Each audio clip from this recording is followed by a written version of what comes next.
Armrest Asia hok betul-betul kemah weh. Bukan hok jenis tipu-tipu apa semua Ni lah. Memang comel lah. Abang tengok. Ya comel lah, comel. Nampak. Dah lalu luah weh. Dah lalu luah. Lepas tu gapo hok menarik dengan hok ni benar.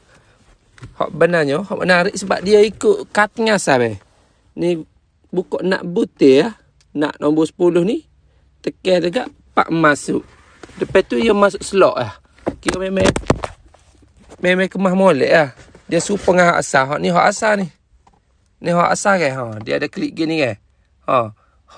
Hak ni pun dia klik gini ya. Pak masuk. Skru butir.